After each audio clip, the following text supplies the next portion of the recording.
Hey everybody, and welcome back to another book review. So this took me forever to finish. I actually started this book in July and it is the end of September. But it is The Lost Bookshop by Evie Woods. Seen a ton of people online that were like, oh, I love this book. This is such a good book. Just really enjoying it. And I just wasn't, at least the first half of the book. And I realized part of the reason I didn't like it, and this doesn't always happen when I'm reading books that have multiple like character perspectives. So like when one chapter is from one character's perspective, etc. This book, The Lost Bookshop, is about a couple people, mostly though one woman, Opaline Gray or Carlisle, who lives. The story starts out in the 1920s, and her brother, the person who she thinks is her brother, is basically trying to get her married off so that she can kind of be out of his hair and he can go on living his life. And she winds up running away and starting dealing in rare books. And she gets pregnant, eventually has a kid. But her brother is like constantly trying to find her, coming after her. He like sends people to spy on her and winds up locking her in an asylum, which is where she has her baby. And then her baby, she's told her baby is dead, but her baby is sent for adoption. And so that, again, that takes place in the 20s through 40s and 50s. And then in the modern day, we have another character, Martha. And Martha is kind of in a similar boat, more so though that she is running away from an abusive marriage. And so she goes into Dublin. She's from the outskirts of Ireland, but she goes into Dublin and she decides that she's going to just start over. She finds a job with this elderly woman, kind of working in her house, etc., etc. And this whole time, she's really just trying to figure out who she is and who she wants to be. And over time, she eventually starts to let all these walls and things that she's built up around herself kind of down. And she meets another guy who's doing rare book dealings named Henry. And his whole thing is he's trying to find this Opaline Gray person. And so it all comes to a head at the end of the book when you find out that Opaline is actually Martha's great-grandmother.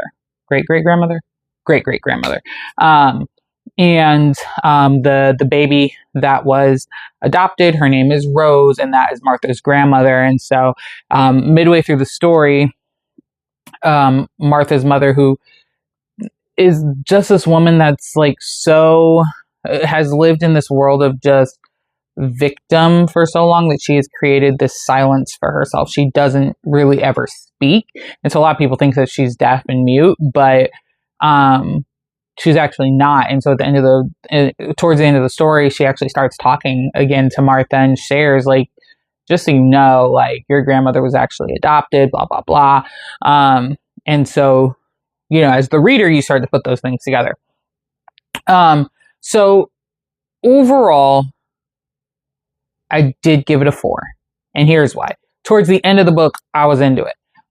Especially once I started putting pieces together. I actually suspected very early in the book that the older lady that Martha was working for either was Opaline or is the daughter of Opaline once you find out that Opaline's going to have a baby. Turns out she's not. She's just like an actress or a ghost or... If anything, that is my complaint about the book. So the book is kind of magical. Like, they're trying to find this magical bookshop that just appears when people need it. And so Henry, the guy that's, searching for rare books, he stumbles upon this magical bookshop the first night that he's in Dublin, but the bookshop kind of kicks him out. And the concept is that he wasn't ready for the reality of the books. Or of the story, and it's the same thing with Martha. She stumbles into this big mansion, but she winds up living in the basement flat and come to find out that the bookshop is the mansion. And she's been living under the bookshop for a very long time, but she doesn't realize it because she's not seeing it as a bookshop, you know? So there's like this like magical element to it that I just really wish was explored a little more. The book is definitely very like historical fantasy. And because it's kind of falling in the historical fiction realm, even though like none of the characters are real, some of the events are real, like that kind of overshadow things, you know, like the two wars, the fact that Opaline's brother is like a career military guy, so he fights in both world wars, and how he gets this like terrible nickname of the Reaper because he kills people who are deserters. Turns out they're actually not deserters. He just likes killing people.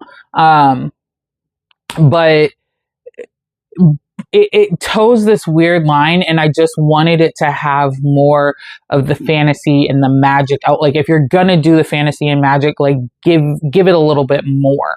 And there are just like these weird elements that just don't really ever get explained. I really wanted the older lady, Madame Bowden, who Martha works for. I wanted her to kind of have a better ending versus just her disappearing, because it's never explained. Is she a ghost? Is she a witch? Is she just an actress that the magical bookshop hired? I wanted to also kind of hear some of the wind up. Like, you hear a couple of characters that are just like, oh, they died, or they were killed during the war. And I'm like, can I get a better ending? There's just a couple loose ends that I just didn't really like were loose ends. And the exposition of the story, you know, like when you're looking at plot structure, right? I felt like really the part where you're technically, you know, in rising action was still very exposition-y. And then you hit the climax and you're just like, oh, and then the falling action to me felt more like rising action. And I don't know. It just kind of left me feeling weird. And so before I got past the second half of the book, or kind of past the midway section of the book, I was really like on the verge of giving this book a 2 or a 3, just because I'm like, I'm not getting it. Like, it's not interesting to me, and I'm getting frustrated by the fact that it keeps giving you these like weird little magical hints, and it's not magical enough for me. So that's why I give it a 4, because like by the end of it, I was like, wait, like a couple different plot twists and things like that. You know, like finding out that Opaline's brother really isn't her brother, it's her father. And he just really dislikes that he got saddled with this baby because her mother didn't want her. And that's just like a big plot twisty reveal thing that I don't know. I wanted some more there. There were just too many times where I just wanted a little bit more. So I'm giving it a 4. And that's like the highest I'll go. Like, honestly, I'm still kind of probably tottering between a 3.5 and a 4, but like overall, decently good book. I just don't think it's a 5 out of 5. Like a lot of people online are saying, just not feeling it. Like, overall good book though, just wanted more magical elements added to it. Yeah. So there you have it. Thank you so much for jumping in with this book review. Again, The Lost Bookshop by Evie Woods. I think she has some other books that I'd be curious to read just to kind of get, you know, a little compare and contrast. I do like her writing style. So I don't think I would avoid this author again. But there you have it. As always, thank you so much for watching. Like, comment, share, subscribe if you feel so passionate. And of course, please continue to send book suggestions. And I look forward to seeing you in the next book review. Bye.